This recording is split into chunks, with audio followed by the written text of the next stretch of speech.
Hello बच्चों, welcome back to channel. बच्चा, आज आपके सामने जो सेशन है उसमें हम लोग जेई मेन 2019 के ग्रेविटेशन के सारे सवाल डिस्कस करेंगे और कुल मिलाकर आपको बच्चा 15 सवाल पूछे गए थे। इसका ये जो प्रिंटेबल फॉर्मेट का क्वेश्चन पीडीएफ है, आप इसको डाउनलोड कर सकते हैं फ्री ऑफ कॉस्ट। डाउनलोड करने का आपको यहां पर 4 सिंपल सा स्टेप है, एग्जैक्टली इसको फॉलो कीजिए और आपको वो मिल जाएगा। टाइम बाउंड मैनर में खुद से एक बार आप उसको ट्राई कीजिए, फिर जो सवाल में आपको दिक्कत आती है उसका यहां से डिस्कशन जरूर से देखिएगा, ठीक है। नीचे डिस्क्रिप्शन बॉक्स में आपको हर चैप्टर का एक प्लेलिस्ट का लिंक मिलेगा, जिसके अंदर आपको बड़े ही स्ट्रक्चर मैनर में उनके revision videos, concept videos and 2020 से लेकर 26 के एवरी सिंगल क्वेश्चन के डिस्कशन मिलेंगे। आपको नीचे डिस्क्रिप्शन बॉक्स में सिलेक्टेड टॉप पीवाईक्यूज का भी प्लेलिस्ट मिलेगा, आप उससे अपनी प्रिपरेशन को और बेहतर कर सकते हैं, ठीक है। चलिए शुरू करते हैं। +4 -1 आपका, अगर आपका सही होता है तो अपने आप को +4 दीजिएगा, गलत होता है तो -1 दीजिएगा। जो भी आपका स्कोर बनता है नीचे बेटा जरूर से आप कमेंट कीजिएगा। Make sure to hit the like button. नए हो तो बेटा चैनल को सब्सक्राइब कर लीजिए, ठीक है। चलिए शुरू करते हैं। सबसे पहला सवाल, अगर आपने इस चैप्टर को अच्छे से पढ़ा है, आपने केपलर्स लॉ को ढंग से पढ़ा है, तो आप इसको 10 सेकंड के अंदर सॉल्व करके निकाल ले जाएंगे। If the angular momentum of a planet of mass m moving around the sun in a circular orbit is capital L, about the centre of the sun its areal velocity is what. भैया areal velocity, इसका ये basically Kepler के law में आपने पढ़ा होगा कि areal velocity आपको कांस्टेंट है, da/dt को हम कहते हैं areal velocity, and this constant is equal to L/2m। आपने जरूर से इसका डेरिवेशन किया होगा जब आपने इस चैप्टर को तैयार किया होगा, ठीक है। कमेंट करके बताना कि भैया आपको इसका डेरिवेशन आता है कि नहीं।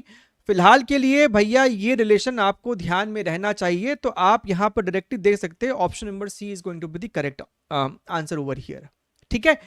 एल क्या है? Angular momentum. एम क्या है? आपको मास ऑफ द प्लैनेट जो कि सन का चक्कर काट रहा है। यहां पर ये सर्कुलर ऑर्बिट है, सर्कुलर अगर नहीं भी होता, एलिप्टिकल भी होता है, तब भी आपका यही रिजल्ट रहेगा, ठीक है। आइए बात करते हैं हम लोग यहां पर क्वेश्चन नंबर 2 की। The energy required to take a satellite to a height h above the earth surface is E1 and kinetic energy required for the satellite to be in a circular orbit at that height is E2. The value of h for which E1 and E2 are equal is how much? सवाल आप शायद इसको solve कर लेंगे और अच्छी बात है, लेकिन हमको लगता है कि आप में से कुछ लोग इस सवाल के लैंग्वेज में फंसे होंगे। बताइएगा नीचे कमेंट करके। कहता है कि the energy required to take a satellite to a height h above the earth surface. तो क्या है, ये मेरा अर्थ सरफेस है, यहां पर एक सैटेलाइट है, ठीक है, ये आपका पोजीशन 1 है, राइट, या फिर पोजीशन A है। यहां से आपने इसको h हाइट ऊपर ले गए हैं सैटेलाइट को पॉइंट B पर, ठीक है। हमसे कहता है कि यहां से सिर्फ यहां लेके जाने के लिए तुमको सैटेलाइट को E1 एनर्जी देना पड़ा। भाई अब सुनो ध्यान से, भाई साहब ए पॉइंट पर उसके पास कौन सी एनर्जी थी? सैटेलाइट के पास सिर्फ था ग्रेविटेशनल पोटेंशियल एनर्जी। मान लेते कि भैया ये आपको कैपिटल M मास का है और ये हमको स्मॉल m मास का है, तो ए पॉइंट पर इसके पास था ग्रेविटेशनल पोटेंशियल एनर्जी और इसके साथ आपने इसको दे दिया है E1 एनर्जी, ठीक है। तो अब ए पॉइंट पर टोटल एनर्जी इतनी थी, तो भैया बी पॉइंट पर भी टोटल एनर्जी इसके पास उतनी रही होगी। तो बी पॉइंट पर इसके पास कौन सी एनर्जी है? अगेन पोटेंशियल है जो कि h हाइट पर है, तो आप लिखोगे -GMM divided by R plus h। अभी इसके पास कोई वेलोसिटी नहीं है, ठीक है। आपने इसको E1 एनर्जी दिया है ताकि वो यहां तक पहुंच गया। अच्छा, तो यहां से आप कहीं ना कहीं E1 सॉल्व कर सकते हो। तो भैया E1 is equal to how much? ये वाला टर्म आपको इधर आ जाएगा, तो फिलहाल के लिए हम इसको लिखेंगे GMM divided by R plus h minus GMM divided by और R। अब हमसे कहता है कि भैया यहां पे पहुंचने के बाद E2, सुनना, kinetic energy required for the satellite to be in a circular orbit at this height is E2। अगर इसी हाइट पे इसको सर्कुलर ऑर्बिट में रहना है तो इसका जो काइनेटिक एनर्जी होना चाहिए दैट शुड बी E2। अब तुम जानते हो कि भैया काइनेटिक एनर्जी h हाइट पर, और ये हमको कैपिटल R भी है, तो kinetic energy is nothing but your Gmm divided by 2 into distance which is R plus H over here. आप चाहो तो काइनेटिक एनर्जी को हाफ mv² लिखते, जहां पे v आपको हो जाता है ऑर्बिटल स्पीड। ऑर्बिटल स्पीड का आप यहां पर रिलेशन डालते, आपको घूम फिर कर यही इक्वेशन निकल कर आता, यानी आपको E2 मिल गया। अब हमसे कहता है कि E2 और E1 बराबर होना चाहिए, यानी कि हम लोग यहां पर E1 के जगह ये वाला टर्म डाल सकते थे, Gmm divided by 2 into R plus H is equal to Gmm divided by R plus H minus Gmm upon R। ठीक है, तो यहां से आपका Gmm ये सलट गया अपने को चाहिए यहां पर H की value. So what we can do is, ये वाले टर्म को है ना लेफ्ट साइड ले आओ, इसको हम लोग ले आते हैं यहां पर लेफ्ट साइड, एंड है ना, और ये वाला टर्म अपने को राइट साइड आ जाएगा। So this will become your R plus H minus 1 divided by 2 into R plus H। ठीक है, एक बारी ध्यान से देख लीजिए कि कुछ किसी प्रकार की कुछ गड़बड़ी तो नहीं है ना। अपने को E2 हो जाएगा इतना, here this is this much, अपने यहाँ चले गए इतना हो जाएगा, तो E1 की वैल्यू लिखी है, ये अपने को इधर आ गया है, यहीं पर ही कुछ गड़बड़ लग रहा है, अपने को लग ही रहा था कि कुछ गड़बड़ किए हैं। ये इधर आएगा तो भैया ये प्लस है और ये माइनस है, ठीक है, तो ये बेसिकली माइनस है और ये प्लस है, तो 1/r इधर ही रहेगा और ये दोनों बेसिकली ऐड हो जाएगा। ठीक बात है sir. So this will become 1/r is equal to, यहाँ से आपने r plus h, so this will become 1, एक काम करो 2 ले लो, तो ये आपको हो जाएगा 2 + 1। सो यहाँ से आप क्रॉस मल्टीप्लाई करो, this is your 2r plus 2h is equal to your 3r। So 2h is equal to r, यानी कि h is equal to r/2। तो r की वैल्यू इतनी है, तो इसका आधा कर देंगे तो कितना हो जाएगा 3.2, which is your option number B.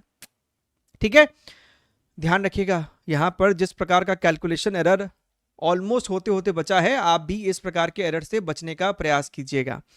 चलिए आगे बढ़ते हैं, बात करते हैं हम लोग यहां पर क्वेश्चन नंबर 3 की।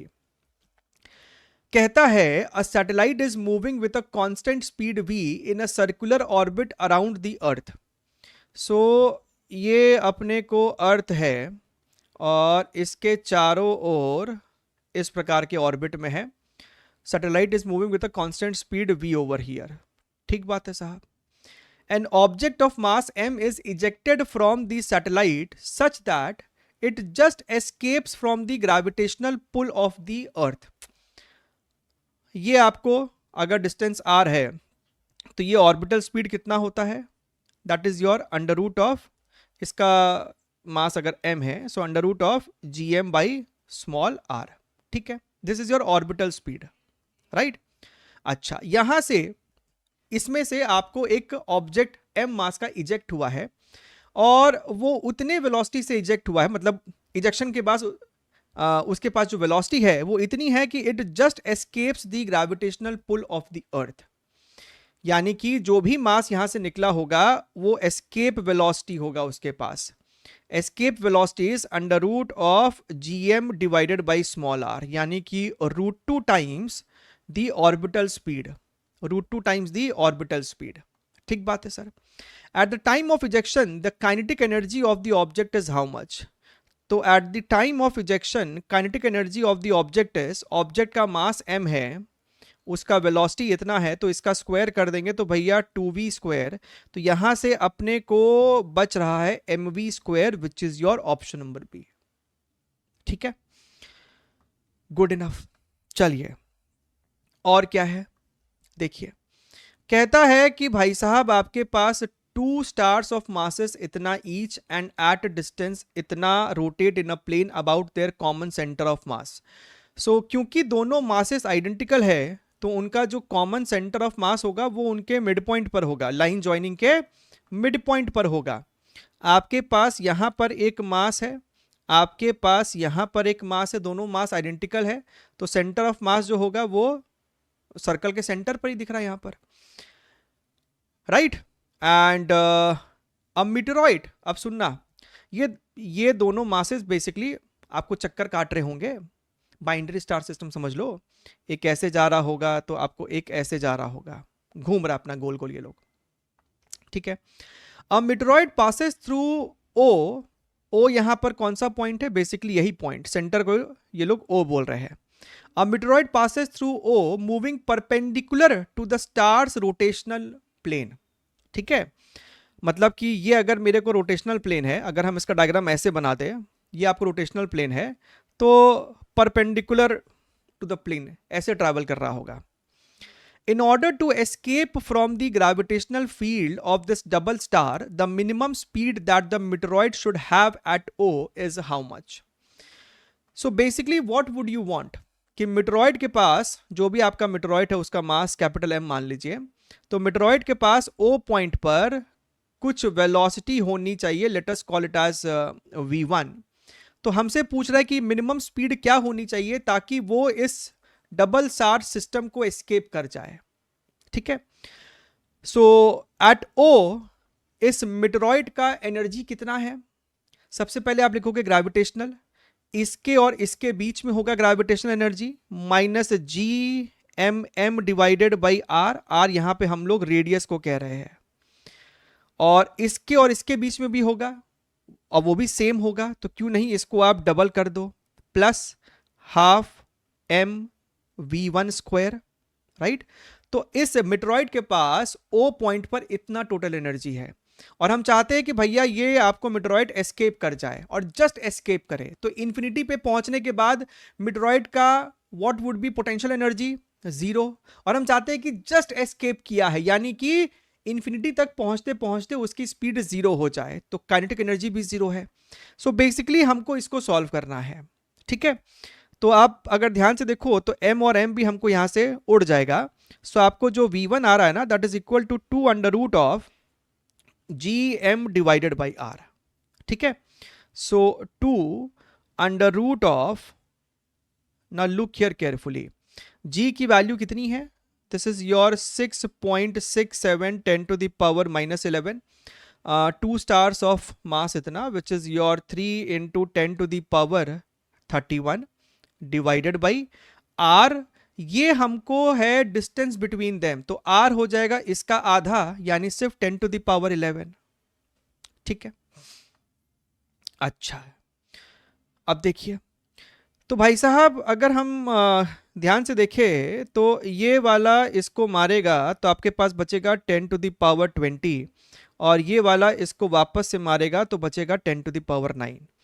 सो इफ आई लुक हियर, आपके पास 3 है, आपके पास 6.7 है, 6.67, 10 टू द पावर 9 है, तो एक काम करते हैं, इसमें से एक 10 इसको दे देते हैं, तो 10 टू द पावर 8 होगा तो वो बाहर आ जाएगा, 2 इंटू 10 टू द पावर 4 बन के, और आपके पास रूट के अंदर बचेगा 66.7, you have 66.7 multiplied by your 3। सो ये आपको कितना हो जाएगा, 3 7 21, 3 6 18 20, 3 6 18 20, so almost 200.1, so this is your 200.1। तो एक 10 आप और बाहर निकाल लोगे, तो 2 इंटू 10 टू द पावर 5, और ऑलमोस्ट आपको अंदर में √2 है, यानी कि 1.4, this is your 2.8 into 10 to the power 5। Do we have any option close to this? ओहो, एग्जैक्टली मैच कर रहा है, ऑप्शन नंबर डी, ठीक है। चलिए अगला सवाल देखते हैं,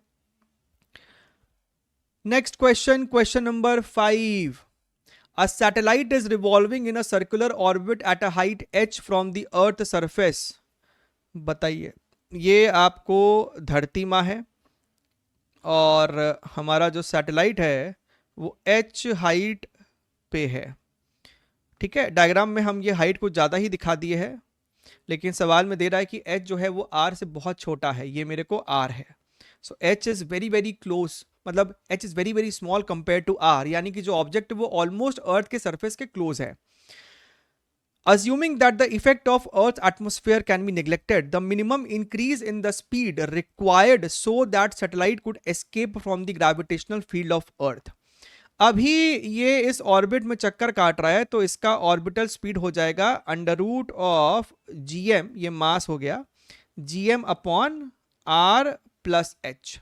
ठीक बात है, ये हो गया बेटा ऑर्बिटल स्पीड।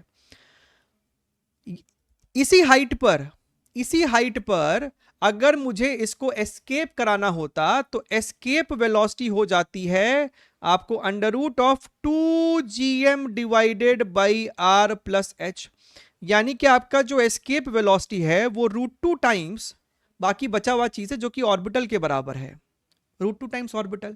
तो हमसे पूछ रहा है minimum increase in the speed, right? पहले इतना था, हमको इतना चाहिए, सो व्हाट इज इंक्रीज, कितना हमको इंक्रीज करना पड़ा?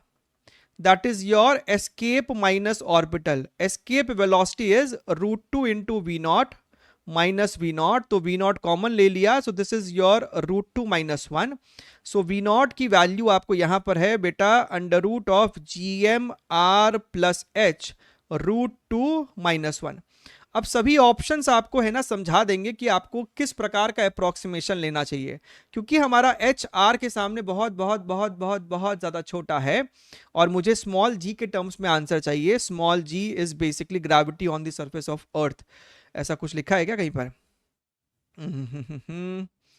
Okay, not clearly mentioned but we have to go with that seems.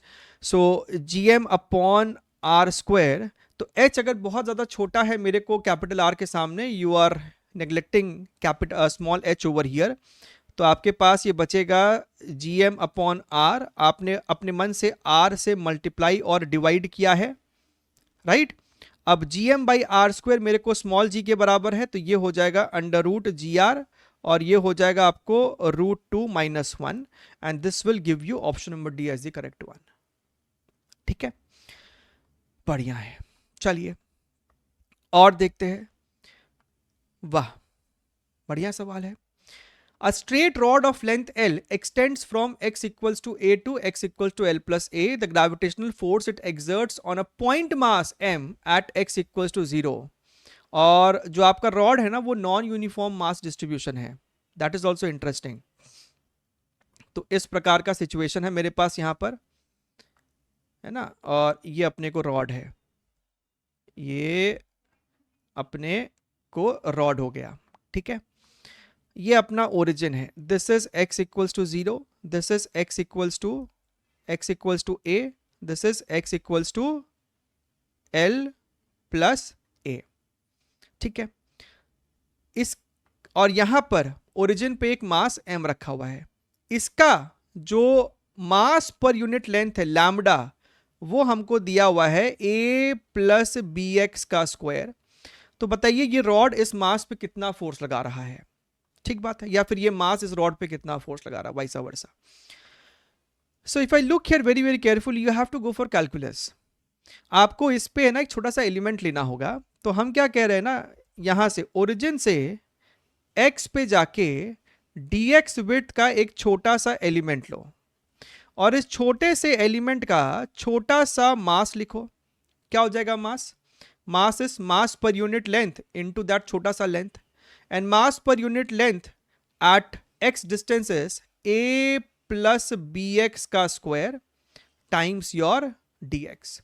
तो ये अपने को हो गया है dm मास। अब एक पॉइंट मास दूसरा पॉइंट मास, दो पॉइंट मास के बीच में एक छोटा सा फोर्स लग रहा होगा, दैट वुड बी g पहले का मास मल्टीप्लाइड बाय दूसरे का मास। दूसरे का mass is a plus B X का whole square into D X divided by दोनों पॉइंट मासेस के बीच का सेपरेशन x है, तो ये हो जाएगा अपने को x का स्क्वायर। अब टोटल फोर्स चाहिए तो आप इसको इंटीग्रेट करोगे। ठीक है, अच्छा हम कह रहे हैं कि भैया gm को बाहर निकालो और x स्क्वायर को यहां पे ना सेपरेट कर दो, यानी कि आप एक बार लिखो a बाई एक्स स्क्वायर और दूसरी बार आपने लिखा यहां पर b, this is equal like this into dx। ठीक, अब लिमिट लगाइए। आपका रॉड शुरू हो रहा है x इक्वल्स टू a पे और रॉड खत्म हो रहा है x equals to L plus a पे, तो लिमिट होगा a से लेके ए प्लस एल। ठीक है, सो भैया आपका जो टोटल फोर्स आएगा इसको इंटीग्रेट करके लिमिट पुट करने से आएगा। तो if I look here carefully, a by x square का इंटीग्रेशन हो जाएगा minus a by x, b का इंटीग्रेशन हो जाएगा यहां पर आपको बेटा जी बी एक्स, ए से लेके A plus L. This is your G M. So एक बार x की जगह आपने डाल दिया है a प्लस एल, आपने यहाँ पर डाला है b इंटू ए प्लस एल, माइनस x की जगह a डाला लेकिन पहले से माइनस साइन है तो माइनस माइनस प्लस हो जाएगा, so a by A minus b into A. ठीक है, अब अगर तुम ध्यान से देखो ना तो यहाँ पर भी एक b इंटू ए है और ये भी माइनस बी ए है, तो ये वाला बी ए और ये वाला बी ए मर जाएगा। So you will be left with g m, और यहां से तुम एक a को कॉमन ले सकते हो, तो a कॉमन ले लिया, ये हो जाएगा आपको 1 by A minus 1 by A plus L and plus b into L. अगर तुम ध्यान से देखो तो मेरे को ये सेम है, ये सेम है, ये भी सेम है, यानी कि 6 का ऑप्शन नंबर डी अपने को मैच कर रहा है। क्लियर है?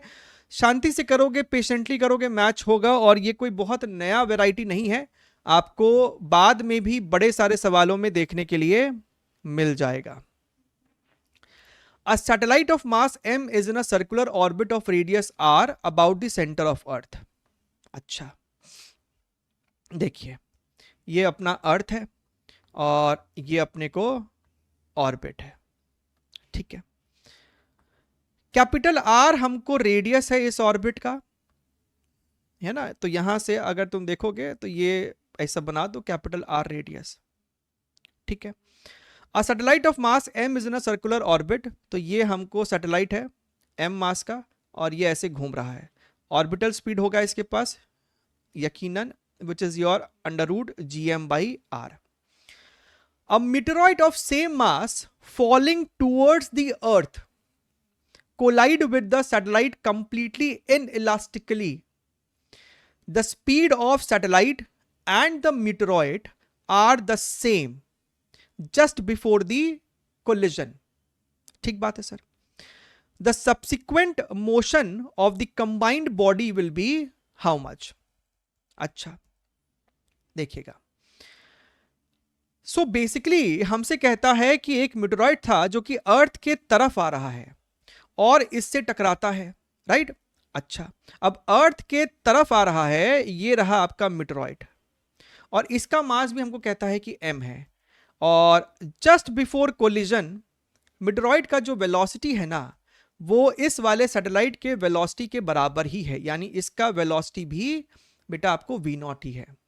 ठीक है, अच्छा ये आपको कहानी है जस्ट बिफोर कोलिजन की, तो what would be the story just after the collision? Collision के जस्ट बाद ये अब आपको हो गया है m प्लस m 2m मास, दोनों चिपक जाएगा, इनइलास्टिक कोलिजन आपको कह रहा है, ये आपको 2m मास का है, right. The subsequent motion of the combined body will be, और सवाल में क्लियरली कह रहा है कि भैया कंबाइंड बॉडी है, तो कंबाइंड बॉडी आपको 2m मास का है। अच्छा, अब कोलिजन के बाद इसके पास आपको कुछ वेलोसिटी होगा and you will go for momentum conservation. तो तुम चाहो तो एक काम ये भी कर सकते थे कि कोलिजन से पहले है ना निकाल लो what is the net momentum, या फिर तुम ऐसा समझ सकते थे कि भैया मान लीजिए कि इसके पास कोलिजन के बाद दो वेलोसिटी है, आपके पास v1 है और v2 है, तो मोमेंटम हमको कंजर्व होना चाहिए दोनों म्यूचुअली परपेंडिकुलर एक्सिस में। तो भैया इस एक्सिस में इसका मोमेंटम बिफोर कोलिजन, इस पूरे सिस्टम का इस एक्सिस में मोमेंटम है आपको mv0, एंड आफ्टर कोलिजन इस एक्सिस में मोमेंटम है आपको 2mv1, तो आपको दिखेगा कि आपका जो v1 है वो आएगा v0 बाई 2। सिमिलरली इस एक्सिस में मोमेंटम है अगेन mv0 और ये होगा 2m इंटू v2, तो आपका v2 अगेन निकल कर आ जाएगा v0 बाई 2, यानी कि आफ्टर कोलिजन जो आपको नेट वेलोसिटी है that is your v0 by 2 और v0 बाई 2 का resultant which is nothing but v0 by 2 into your root 2। भैया v0 by root 2, v0 by 2, v0 by 2 90 degree है, तो क्या हो जाएगा रिजल्टेंट, यही हो जाएगा। तो ये आपको आ रहा है v0 बाई रूट 2। समझ में आई? वी नॉट क्या है, इतना है। खैर उसमें मतलब नहीं, ये यहीं से आपका सवाल खत्म हो गया। अब कोलिजन के बाद जो आपका कंबाइंड सिस्टम है ना, उसका वेलोसिटी ऑर्बिटल स्पीड से छोटा है। आप हमारे ग्रेविटेशन का जो यूट्यूब पे लेक्चर है 50 मिनट्स का, उसमें भी इसका बहुत बढ़िया से आपको एक्सप्लेनेशन है कि किस किस वेलोसिटी में पाथ कैसा कैसा होता है। ऑर्बिटल स्पीड अगर है तो पाथ आपको सर्कुलर है इस प्रकार से। एस्केप होता है तो भैया वो तो आपको निकल ही लिया है। एस्केप से ज्यादा होगा तो कब पैराबोला होगा, हाइपरबोला होगा, वो भी यहां समझाया हुआ है, राइट। अगर ऑर्बिटल से ज्यादा है और एस्केप से कम है तब भी एलिप्टिकल, और अगर ऑर्बिटल से कम है जो कि यहां पर दिख रहा है तब भी आपको पाथ एलिप्टिकल होता है इन एन एलिप्टिकल ऑर्बिट। ठीक है, बढ़िया सवाल है, एग्जाम के प्रेशर में ना बच्चे इसमें ना बोरा जाएंगे। चलिए बात करते हैं। Two satellites A and B have masses m and 2m respectively. A is in a circular orbit of radius r. So what I can see is एक ऑर्बिट है ना, सर्कल को थोड़ा सा रहने दीजिए, एक और ऑर्बिट है, एक का मास आपको m है और एक का मास आपको 2m है। ये सैटेलाइट A है, ये सैटेलाइट B है। A is an orbit of radius r, B वाला जो है वो ऑर्बिट है radius 2r। The ratio of their kinetic energy is how much? तो भैया काइनेटिक एनर्जी जो आपको ऑर्बिट में होती है that is equal to GM divided by 2 into r, जहां पे कैपिटल M इसका मास है। तो भैया दोनों सैटेलाइट के लिए ये कैपिटल M तो फिक्स है, तो G कांस्टेंट है, M कांस्टेंट है, ये दोनों चीजें आपको बदल रही है, यानी कि kinetic energy is proportional to M by r. अब हमसे कहता है यहां पर सिंबल T ले रहा है K के जगह, कोई बात नहीं। So what is TA by TB? That would be your MA upon MB times your RB upon RA। Proportionality के साथ जितना खेलोगे ना उतना आनंद रहेगा, खासकर इस प्रकार के चैप्टर में, प्रॉपर्टीज ऑफ सॉलिड्स के चैप्टर में हर जगह देखने मिलता है। MA बाई MB क्या है masses? M upon 2M। What is RB? 2R है, सो 2R अपॉन R। इसने इसको मार दिया तो भैया ये अपने को ऑप्शन नंबर B आ जाएगा। ठीक है, आगे बढ़ते हैं। अगला सवाल, अगला प्रश्न। 4 identical particles of mass m are located at the corners of square of side A. What should be their speeds if each of them revolves under the influence of other gravitational field in a circular orbit circumscribing the square? ओ हो। तो basically 4 particle है और चारों particle आपको square position पर है, खटाक खटाक खटाक, और सभी पार्टिकल का मास भी आपको m है, m m m and my dear friend this is also m। और चारों पार्टिकल है ना एक दूसरे के म्यूचुअल ग्रेविटेशनल फोर्स के इन्फ्लुएंस में चक्कर काट रहे हैं। अच्छा बढ़िया है साहब, किसी एक मास को पकड़ो और सॉल्व कर लो। हमको चाहिए ऑर्बिटल स्पीड, किसी एक को पकड़ो, मान लेते हैं कि भैया स्पीड आपको v है। ठीक है, अब तुमको यह समझना पड़ेगा कि कौन कौन उस पे फोर्स लगा रहा है। देखिएगा आपका जो ये कैपिटल M है सिर्फ इसी पे फोकस करो, इस पे कौन कौन फोर्स लगा रहा है। ये वाला इसको अपनी तरफ खींच रहा होगा, ठीक है, ये वाला इसको अपनी तरफ खींच रहा होगा, एंड उसके ठीक सामने वाला उसको अपनी तरफ खींच रहा है कि नहीं? ये वाला इसको अपनी तरफ खींच रहा है। अच्छा एक काम करो, इसको भी ऐसा दिखा दो हल्का सा डॉटेड स्टाइल में। अच्छा पता करो what is the net force, इस पे नेट फोर्स कितना है। ये इस पे कुछ फोर्स F लगा रहा होगा, ये भी इस पे कुछ फोर्स F लगा रहा है। ये F की जो वैल्यू है that is equal to G दोनों मास का प्रोडक्ट और स्क्वायर का साइड A है, यानी कि भैया A स्क्वायर। ठीक है, तो ये भी F होगा तो ये भी F होगा, सेम मैग्नीट्यूड है। लेकिन अगर हम इस वाले फोर्स की बात करें तो ये वाला फोर्स आपको हो जाएगा दोनों मास का प्रोडक्ट अपॉन दोनों के बीच का डिस्टेंस। क्या है डिस्टेंस भैया? ये A है, ये A है, तो एक स्क्वायर का आपको साइड पता है तो डायगोनल आपको नहीं दिख रहा है? ए और ए का लगा दो पाइथागोरस से, कितना आ जाएगा आपको? √2a। तो भैया इसके बीच का सेपरेशन √2a है, तो √2a का square which is your 2a square. तो आपको नेट फोर्स कितना निकल कर आ गया? Net force is basically your centripetal force. ठीक है, मास हमने कैपिटल एम लिखा है ना यहां पर, तो सिंबल को चेंज कीजिए, ये अपने को कैपिटल एम का स्क्वायर है। So net force is equal to centripetal force which is equal to mv square by r. What is the radius? भैया जब ये डायगोनल आपको आया था √2a, यानी कि डायमीटर आया है √2a, तो रेडियस हो जाएगा a by √2, right? mv square by R, तो a बाई √2। ठीक है, now what is the net force? F prime plus इन दोनों का रिजल्टेंट। F और F का रिजल्टेंट भी आपको इधर ही आएगा ना, क्योंकि दोनों आपको आइडेंटिकल है। तो नेट फोर्स F और F का रिजल्टेंट एंगुलर बाइसेक्टर होगा, यानी F प्राइम के अलोंग।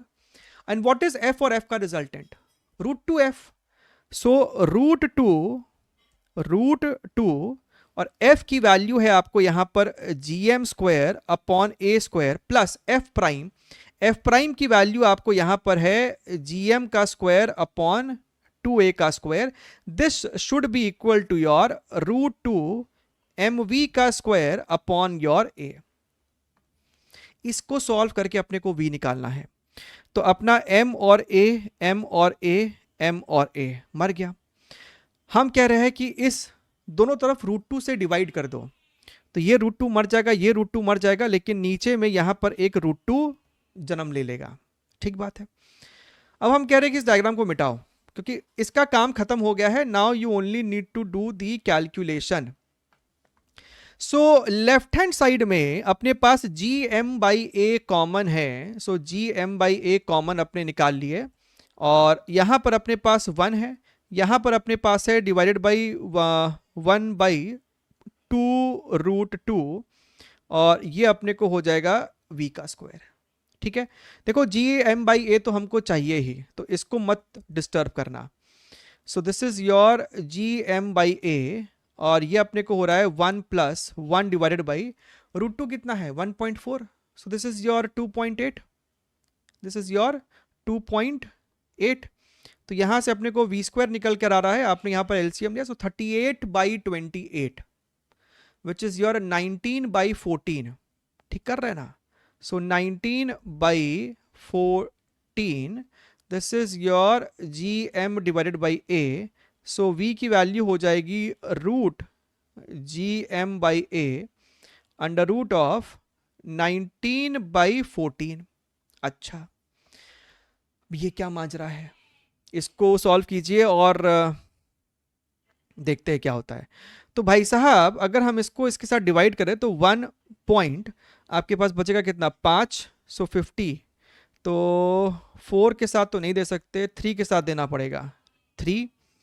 तो अपने पास बचेगा 3, 3, 4, 12, 42, सो 8 है, तो 6 के साथ नहीं दे सकते, 5 देना पड़ेगा, यानी रूट ऑफ 1.35। अब देखो यहां पर 1.35 रूट के बाहर है, तो ये तो पॉसिबल नहीं है। और 1.35 का जो अंडर रूट होगा वो आपको कितना होगा? सुनना, 1.1 का स्क्वायर होता है 1.21, और 1.2 का स्क्वायर आपको होता है 1.44। तो 1.35 का जो रूट होगा वो इन दोनों के कहीं बीच में होगा, 1.1 और 1.2 के बीच में होगा। तो ये पॉसिबल नहीं है, ये भी पॉसिबल नहीं है। 1.16 ही आपको एक बेस्ट सूटेबल हमको यहां पे दिख रहा है। ठीक है, एंजॉय, क्लियर एकदम। चलिए बड़ा ही देखिए एकदम बेबी स्टेप्स में आपको सॉल्व करके दिखा रहे हैं, क्योंकि प्रॉब्लम सॉल्विंग स्किल इंप्रूव होना बहुत जरूरी है ना?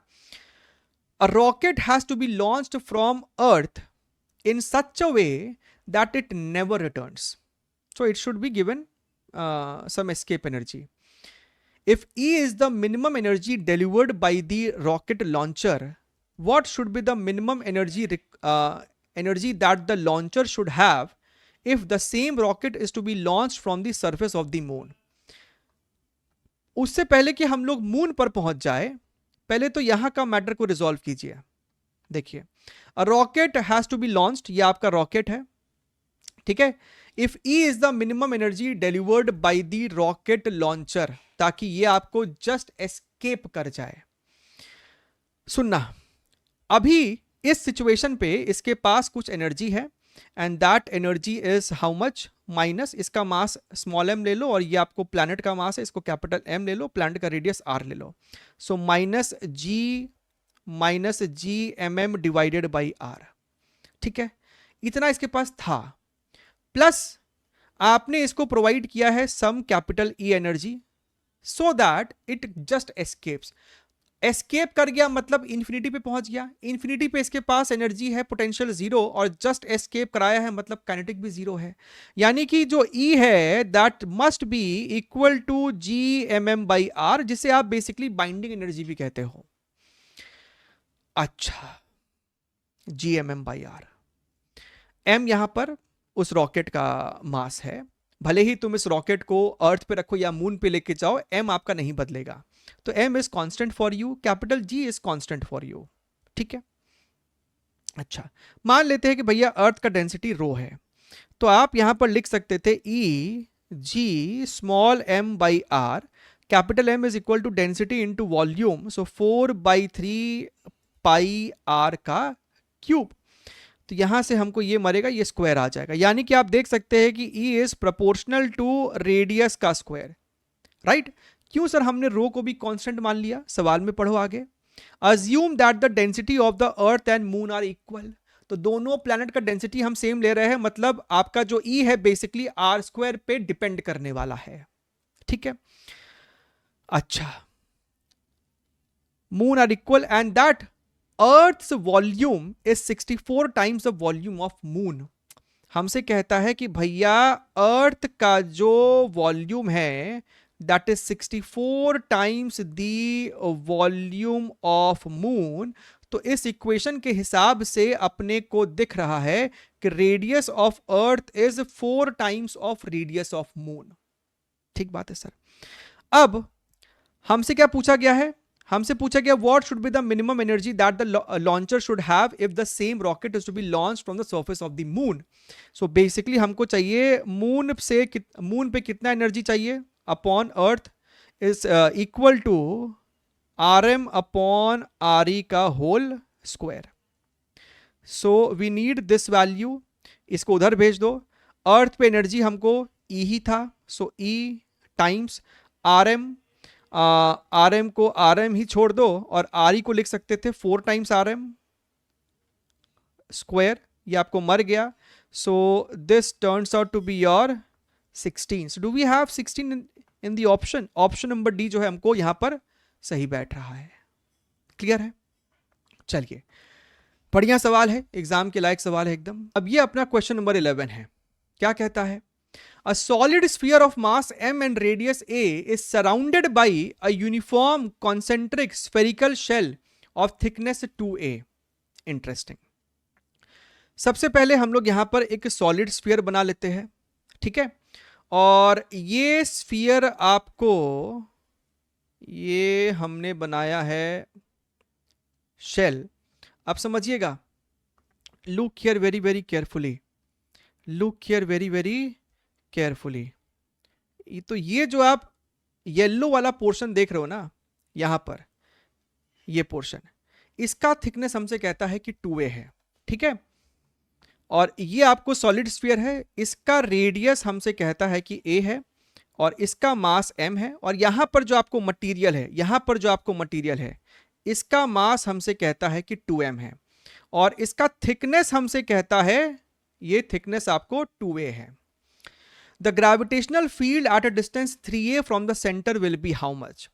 अगर आपने इलेक्ट्रोस्टैटिक्स भी पढ़ा है ना, तो ये सिमिलर सवाल है basically. So at distance 3a, तो सेंटर से 3a का मतलब है कि आप सरफेस पे है, ठीक बात है। सरफेस हो या आउटर पॉइंट हो, इन दोनों ही सिचुएशंस के लिए हम लोग पूरे सिस्टम का मास सेंटर पर अज्यूम कर पाते हैं।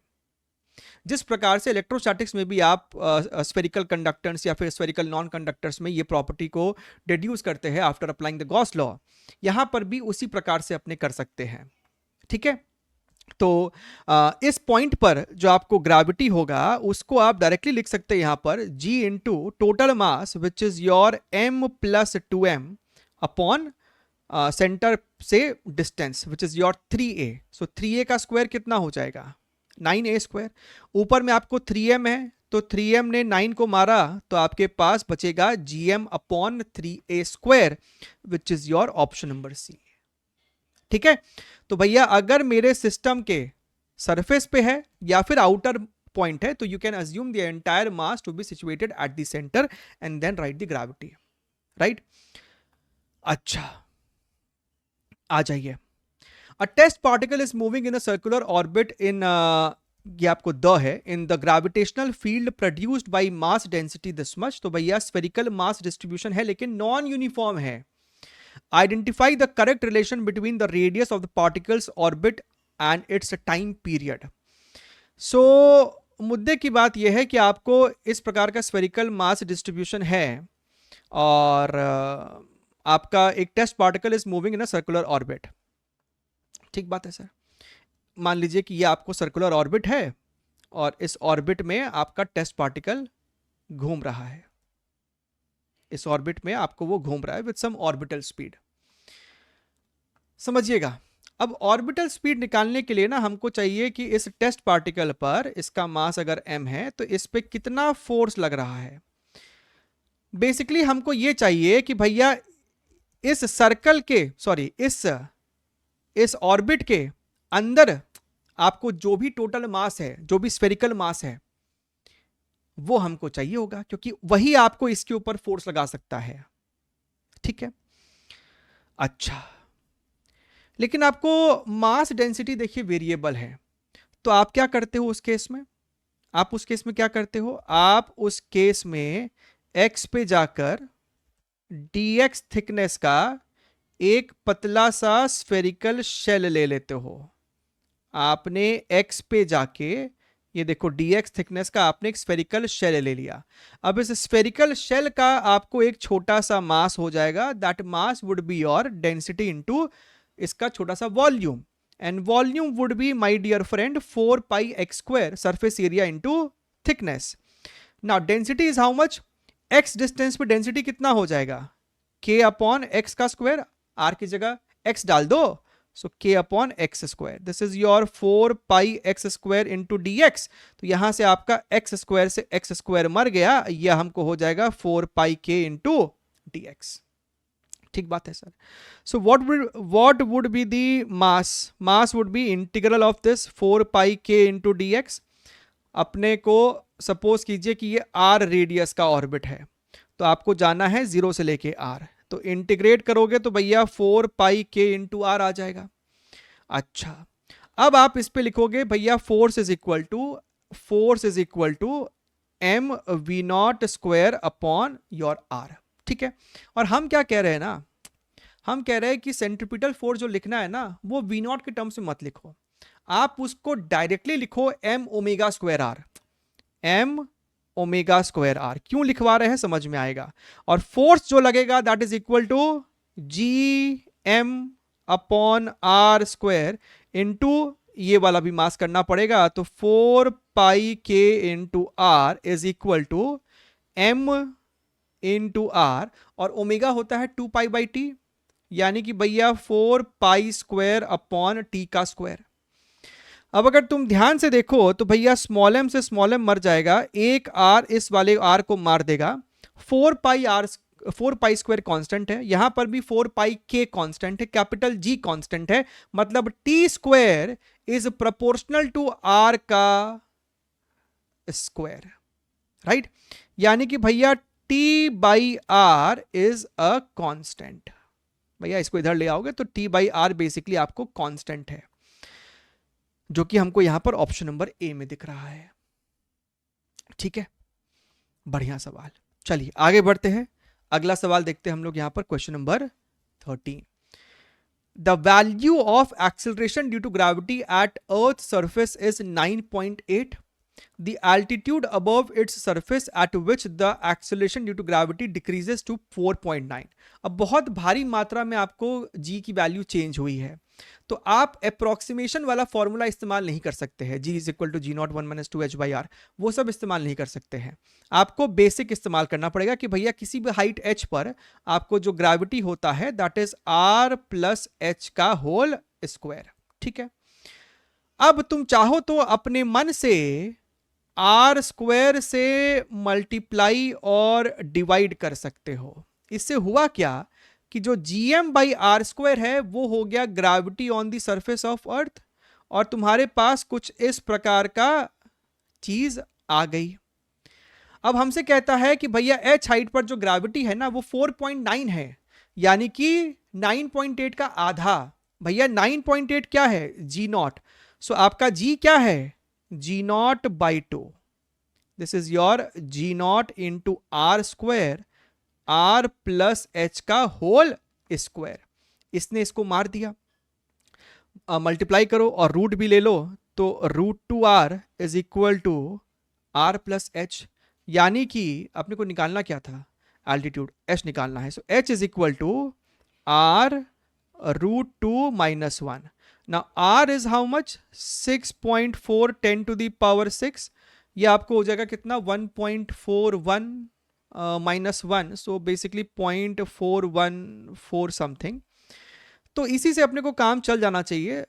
अगर ये अपने को 0.4 भी होता तो ये आपको 2.4, सो 2.4 से तो आंसर ज़्यादा ही होना चाहिए, तो ये तो पॉसिबल नहीं है, ये कुछ ज़्यादा ही हो रहा है ना, 2.4 से थोड़ा सा ज़्यादा। सो आई बिलीव 2.6 अपने को बैठ जाना चाहिए इसमें, 6.4 भी कुछ ज़्यादा ही हो रहा है ना, 6.4 से तो छोटा ही होगा, तो ये भी आपको पॉसिबल नहीं है। तो ऐसे खत्म हो गया, सॉल्व भी नहीं करना पड़ेगा। चलिए अच्छा, बात करते हैं क्वेश्चन नंबर 14, और कैलकुलेशन पे ध्यान देना पड़ता है ना। अ spaceship orbits around a planet at a height 20 kilometre from its surface, assuming that only gravitational field of the planet acts on the spaceship, what will be the number of complete revolutions made by the spaceship in 24 hours? ये आपको planet है और आपका spaceship इसके चारों ओर चक्कर लगा रहा है, ये वाली हाइट आपको सवाल में दे रखा है 20 किलोमीटर्स। ठीक बात है, प्लैनेट का मास दे रखा है, ये अर्थ नहीं है, प्लैनेट का मास दे रखा है, रेडियस ऑफ प्लैनेट दे रखा है, जी की वैल्यू दे रखी है। अच्छा, ये आपको किसी ऑर्बिटल स्पीड से घूम रहा होता है, तो इस स्पेसशिप को एक चक्कर लगाने में कितना टाइम लगता है, what is time, what is time. अगर ये डिस्टेंस अपने को r है, सेंटर टू सेंटर डिस्टेंस अपने को r है, तो आप लिखते हो ना 2πr/v0। And what is orbital speed, orbital speed is √gm/r। हालांकि ये फॉर्मूला याद होता है बच्चों को। सो 2π ये अपने को हो जाएगा √r³ डिवाइडेड बाई gm। तो आपको पहले तो स्पेसशिप का एक चक्कर का टाइम निकालना पड़ेगा, तो 24 घंटे में कितना चक्कर लगा लेगा, तो बेसिकली नंबर ऑफ चक्कर इज इक्वल टू 24 घंटा अपॉन ये जो भी टाइम आता है t1 इन आवर्स। ठीक है, बढ़िया है साहब, ये सॉल्व करना है, बेसिकली यही मेन गले का कांटा है इस समय आपके लिए। चलिए इसको लिखिए फ्रेश यहां पर। So t1 is equal to 2π of, है ना, 2π of your r³ upon gm। ठीक बात है साहब। अब आप हमें ये बताइए कि आपका जो स्मॉल r है ना वो बेसिकली हो जाएगा radius plus h। What is radius over here, radius is basically, अगर तुम इसको 1000 से डिवाइड भी कर दो ना, तो ये आपको बेसिकली हो जाएगा 2000 किलोमीटर। उसमें हमको मात्र 20 ऐड करना है, और फिर हमको उसका क्यूब भी ले लेना है। बस समझ में आ रही है आपको। सो इट इज बेटर, क्योंकि ये 20 इतना ज्यादा छोटा है ना, तो r³ जो आप करने जा रहे हो तो आप इसी का क्यूब कर डालो, आपके पास जो ये है ना इसी का आप क्यूब कर डालो। तो ये आपको हो जाएगा 2π √r³, तो इसका क्यूब आपको हो जाएगा यहां पर 8 into 10⁻18 divided by capital G is 6.67 10⁻11 mass is how much, 8 into 10⁻²2। ठीक है, अच्छा 8 ने 8 को मार दिया, इसने इसको मारा तो 10⁻11, और इसने इसको खा लिया तो 10⁻7 है। बढ़िया है। एक काम कर सकते हैं, ऊपर नीचे आप 10 से मल्टीप्लाई कर दो तो 10⁸ बाहर निकल जाएगा। So this will be 2 pi into 10⁴ upon root में आपको डिनोमिनेटर में है 66.7 ओवर हियर। ठीक, अब 8 का स्क्वायर देखो 64 है, तो हम इसका रूट लोगे ना तो 8.1 के बहुत क्लोज होगा, इतना बेसिक आपको दिखना चाहिए, तो लगभग 8.1 है। ये आपको आया है सेकेंड्स में।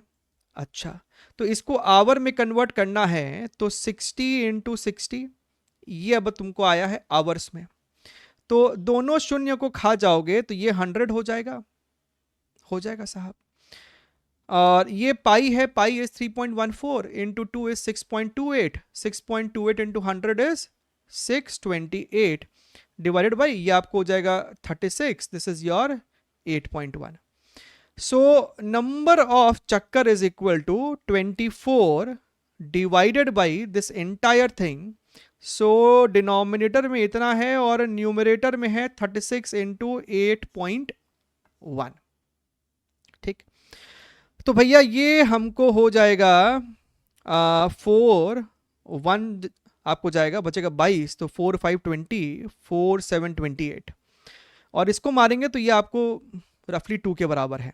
ठीक है, थोड़ा सा है अप्रोक्सीमेशन वहां पर भी। अब ये मेहनत हमको लगता है आपको करना पड़ेगा, there is no alternative to this right now.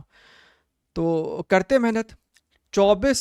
36 into 24 is how much, 4 छक्के 24, 4 3 12 14, ये आपको हो जाएगा 72, यानी कि भैया 468।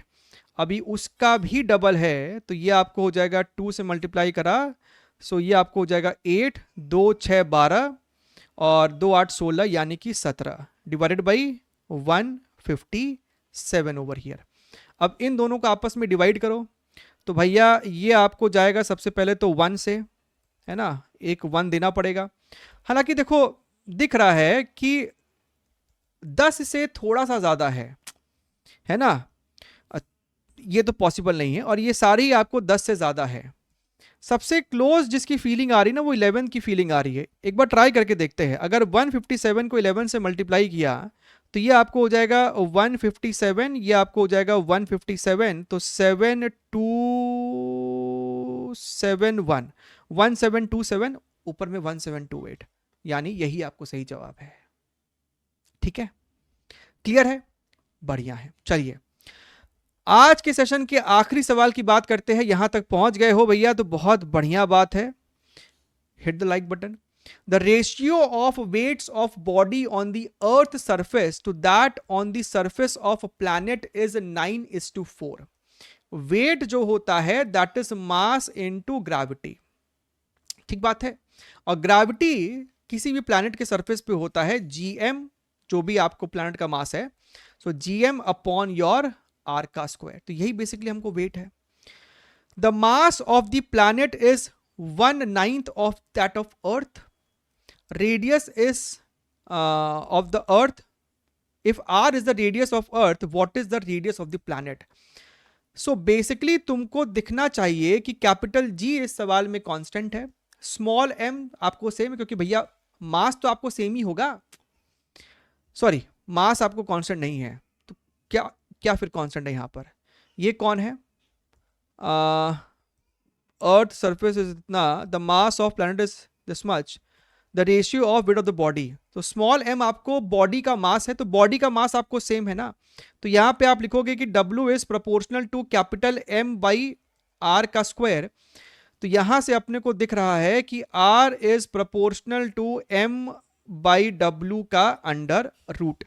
तो यहां से हम लोग लिख सकते हैं RP upon RE is equal to under root of MP upon ME times your WE upon WP।